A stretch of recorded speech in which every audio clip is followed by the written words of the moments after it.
जाएंगे next provision कि real में पॉइंट नंबर 8 का प्रोविजन है ये। इससे पहले 7 एक्सप्लेन कर चुकी हूँ।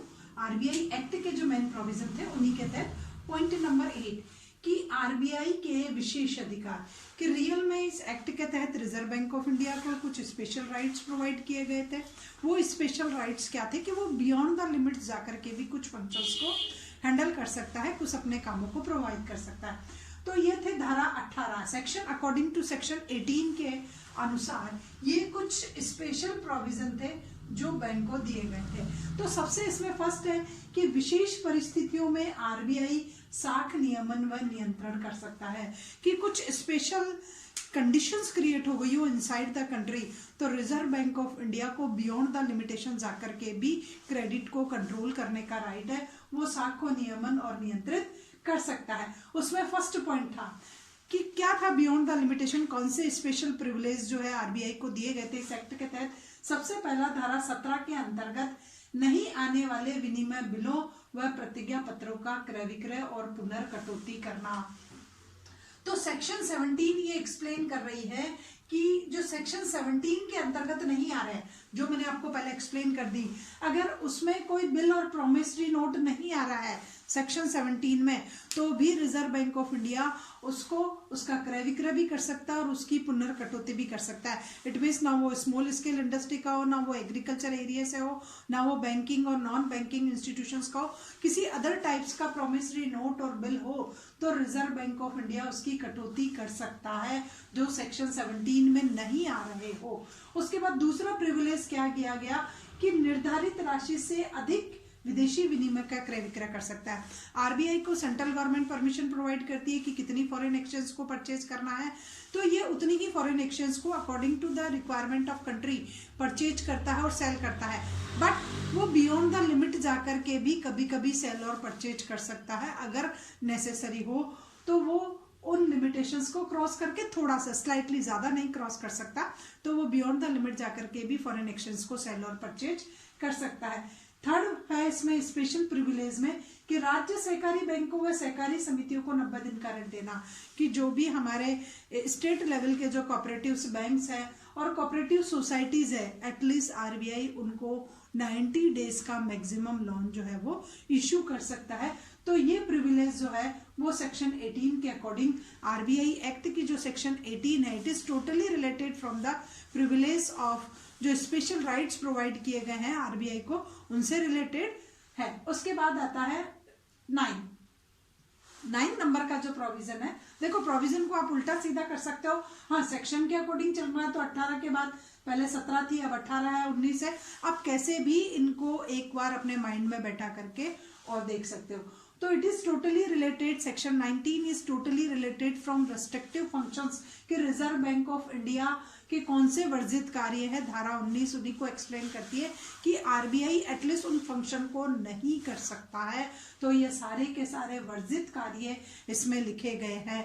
तो सबसे पहला है व्यापार और व्यवसाय का प्रारंभ करना, वो रिजर्व बैंक ऑफ इंडिया नहीं कर सकता है। किसी भी बिजनेस और ट्रेडिंग का काम रिजर्व बैंक ऑफ इंडिया के द्वारा नहीं किया जाएगा। उसके बाद किसी कंपनी के अंश खरीदना या अंशों की धरोहर पर ऋण देना, किसी भी पब्लिक और प्राइवेट सेक्टर की कंपनी के वो शेयर परचेज नहीं कर सकता है, ना उन शेयर की जो है सिक्योरिटी के तौर पर उनको लोन दे सकता है। मतलब किसी कंपनी के अंश नहीं खरीद सकता और उन अंशों की जमानत पर ऋण नहीं दे सकता किसी को भी, किसी कंपनी को भी। उसके बाद है किसी स्थायी संपत्ति को बंधक रखना, किसी भी फिक्स्ड एसेट्स को एज ए सिक्योरिटी के तौर पर कहीं रख करके लोन नहीं ले सकता रिजर्व बैंक कि आरबीआई की किसी एसेट्स को एज ए सिक्योरिटी के तौर पर रख दिया और लोन ले ले, वो रिजर्व बैंक नहीं कर सकता है। उसके बाद चालू खाते व अन्य खातों पर जमा पर ब्याज नहीं दे सकता।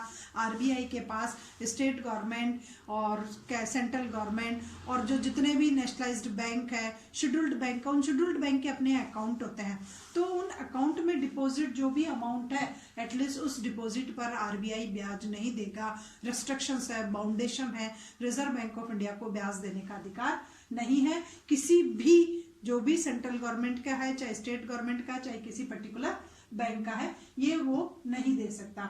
उसके बाद सामान्य व्यक्तियों को ऋण नहीं दे सकता। आरबीआई पर एक रिस्ट्रिक्शंस ये है कि वो जो जनरल लोग हैं, एटलीस्ट पब्लिक को वो लोन डायरेक्ट वे में इश्यू नहीं कर सकता है, ये उसका एक रिस्ट्रिक्टिव फंक्शन है। उसके बाद है दर्शनी बिलों के अतिरिक्त अन्य बिल लिखना व स्वीकार करना, कि जो भी साइड्स बिल्स है कि ऑन द पेमेंट देखते ही पेमेंट कर दिया जाए, उन बिलों के अतिरिक्त आरबीआई किसी भी प्रकार का कोई भी बिल ना तो लिख सकता है ना स्वीकार कर सकता है, ओनली उसको दर्शनी बिल लिखने का और वही स्वीकार करने का है। तो ये रिजर्व बैंक ऑफ इंडिया के रेस्ट्रिक्टिव फंक्शंस है कि वो ऐसा दर्शनी बिलों के अतिरिक्त अन्य बिलों को लिखना और स्वीकार करना, ये काम वो नहीं कर सकता है। अब यहाँ पर लिखा गया है कि 17, 18, 42, 45 की धाराओं में बाधक नहीं होनी चाहिए, लेकिन ये सारे जो रेस्ट्रिक्टिव फंक्शंस है वो इन सेक्शन को इजी गोइंग अप्रूवल होने देना चाहिए। अगर उसमें बाधा बनते हैं तो रिजर्व बैंक ऑफ इंडिया कह सकता है सेंट्रल गवर्नमेंट से कि आपने मुझे, ये सेक्शन भी तो है मेरे उस एक्ट में, तो मैं इन सेक्शन को फॉलो कर रहा हूँ, तो इन सेक्शन को फॉलो करने में ये सारे रेस्ट्रिक्टिव फंक्शंस जो हैं वो रिजर्व बैंक ऑफ इंडिया के बाधक नहीं होने चाहिए।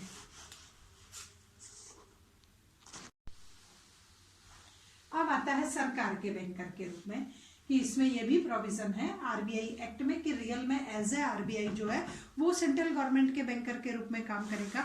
सेंट्रल गवर्नमेंट का वो पर्टिकुलर बैंक होगा, तो उससे रिलेटेड भी सेक्शन है 20, 21, 22। इन सेक्शन में भी वापस आरबीआई के टोटल फंक्शन ही एक्सप्लेन किए गए हैं कि एज ए सेंट्रल गवर्नमेंट के बैंक वो क्या करेगा, उनका अकाउंट ओपन करेगा, उनके फंड को ट्रांसफर करेगा, उनकी ओर से पेमेंट करेगा, उनकी ओर से पेमेंट एक्सपेंड करेगा, उनकी जो है अगर उनको कहीं ज़्यादा पब्लिक एक्सपेंडिचर ज़्यादा है तो डेफिसिट फाइनेंस को, तो बहुत सारे ऐसे काम दिए गए हैं जो एक बैंक जो है वो केंद्र सरकार के, रिजर्व बैंक ऑफ इंडिया जो है केंद्र सरकार के बैंक के रूप में जितने भी काम करेगा वो सारे के सारे काम लिखे गए हैं कि सरकार के रूप में उनको किन किन प्रकार की भूमिकाओं को करना है। उसके बाद नेक्स्ट प्रोविजन आता है नोट निर्गमन का। नोटों से है कि नोट जो इशूइंग करने का राइट्स है वो सेंट्रल गवर्नमेंट ने ओनली आरबीआई को दिया गया है, रिजर्व बैंक ऑफ इंडिया जो है उसका एकाधिकार है। बट नोट निर्गमन की प्रोविजन जो सेक्शन है वो ज्यादा है, 22, 23, 24, 28A और 33। ये जो जितनी सारी सेक्शन है वो सारी की सारी सेक्शंस नोट निर्गमन के रिलेटेड जो भी प्रोविजन है उनसे रिलेटेड है। तो धारा 22 ये कह रही है कि आरबीआई की मोनोपोली है, केवल मात्र पूरी कंट्री में रिजर्व बैंक ऑफ इंडिया को ही एक ऐसा अधिकार दिया गया है कि वो नोटों का निर्गमन कर सकता है। कोई दूसरा बैंक जो है इंडिया में नोटों का निर्गमन करने का अधिकार नहीं रख सकता है। Then section 22 is related to the monopoly of RBI in issuing notes. उसके बाद धारा 23 जो है वो आरबीआई के नोट निर्गमन विभाग से रिलेटेड है, मतलब धारा 22 नोट निर्गमन बता रही है, धारा 23 जो एकाधिकार को बता रही है। फिर आरबीआई का नोट निर्गमन विभाग है उससे रिलेटेड है कि रिजर्व बैंक ऑफ इंडिया का जो नोट इशूइंग डिपार्टमेंट है उसके क्या क्या फंक्शन है, वो किस स्टाइल से फंक्शन को हैंडल करेगा और वो करेगा। उसके बाद सेक्शन 24 ये एक्सप्लेन कर रही है कि इनसाइड द कंट्री कौन कौन से नोट्स इशू किए जाते हैं, उन नोटों का क्या क्या है। तो 5 से लेकर के जो भी हमारे 10, 20, 50, 100, 200 और ये सारे के सारे नोट्स जो है वो आरबीआई के थ्रू जो है पब्लिश किए जाएंगे या आरबीआई ही उनको इश्यू करेगा, ये सेक्शन 24 बता रही है। सेक्शन 28A जो है वो एक स्पेशल टाइप्स के नोटों से रिलेटेड है। धारा 28A के अनुसार आरबीआई कुछ ऐसे नोट इशू कर सकता है जो इनसाइड द कंट्री तो नहीं चले बट हमारी नेबरिंग कंट्री में चल सकते हैं, तो वो धारा 28A है। विशेष प्रकार के नोटों को इंडियन करेंसी ही होगी बट वो अदर हमारी नेबरिंग कंट्री में चलेगी, तो धारा 28A का भी एक ये जो है वो प्रोविजन किया गया है। तो ये सारे के सारे जो है वो नोट निर्गमन से रिलेटेड प्रोविजन है कि कैसे करना है। उसके बाद नेक्स्ट आता है प्रोविजन नोटों के पीछे धरोहर, कि एटलीस्ट नोट इशू कर रहे हैं इनसाइड द कंट्री, नोटों की सप्लाई बढ़ा रहे हो तो आप उसके पीछे सिक्योरिटी क्या रखोगे, इसका भी प्रोविजन किया गया है। तो section 33 is totally related from the provision कि रियल में किस मेथड को अडॉप्ट करना है, किसके अकॉर्डिंग नोटों को निर्गमित करना है। धारा 33 टोटली यही बताती है।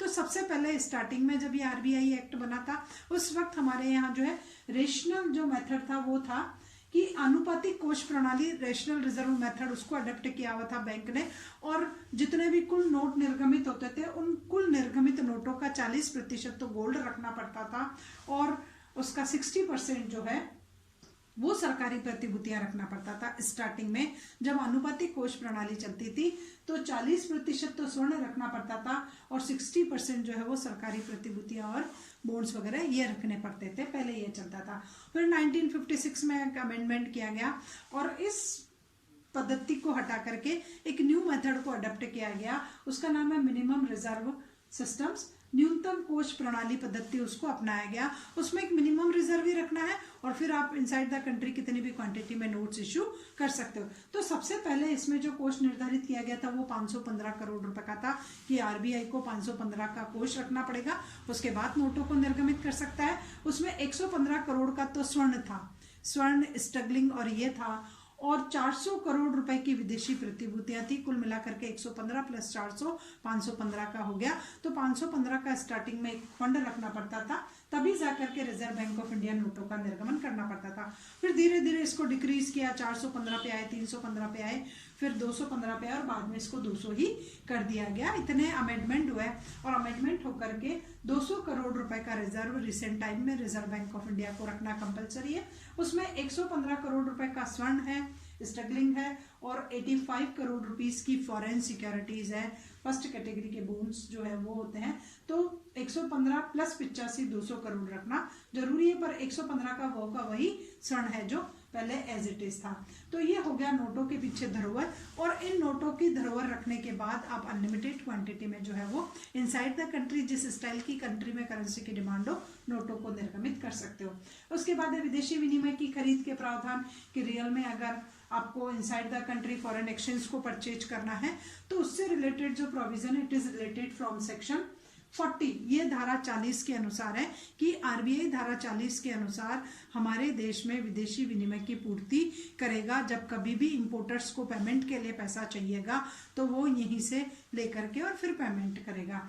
बट ये सारे नॉर्म्स जो होंगे वो सेंट्रल गवर्नमेंट द्वारा डिटर्मिनेट किए जाएंगे कि सेंट्रल गवर्नमेंट द्वारा निर्धारित दरों पर ही ये क्या कर सकता है, फॉरेन एक्सचेंज को सेल और परचेज कर सकता है। जो सेंट्रल गवर्नमेंट डिटर्मिनेट करेगी रूल्स और रेगुलेशन को, आरबीआई उसी के according inside the country foreign exchange की सप्लाई करेगा। और फॉरेन एक्सचेंज को खरीदते समय या बेचते समय एक बार रिजर्व बैंक आईएमएफ के रूल्स रेगुलेशन को भी फॉलो करेगा कि अंतर्राष्ट्रीय मुद्रा कोष ने क्या नियम बनाए गए हैं, उन नियमों का पालन करते हुए ये विदेशी विनिमय की खरीद और जो है वो बेचने का काम इसके द्वारा किया जाएगा। उसके बाद आता है 14 नंबर का प्रोविजन। आप मैं पॉइंट बता रही हूँ, आप अप्स एंड डाउन्स कर सकते हो। बैंकों द्वारा आरबीआई में रखे जाने वाले सीआरआर से रिलेटेड कि रियल में इनसाइड द कंट्री जितने भी शेड्यूल और नेशनलाइज्ड बैंक का उनको अपनी टोटल डिमांड और टाइम डिपॉजिट का एक सर्टेन % जो है वो एवरी फ्राइडे आरबीआई को सेंड करना पड़ेगा। 3 शुक्रवार के बाद चौथे शुक्रवार को इसको भेजना कंपलसरी हो जाएगा। ये धारा 42 है। तो धारा 42 section 42 is totally related from cash reserve ratio, नगद कोषानुपात से संबंधित है।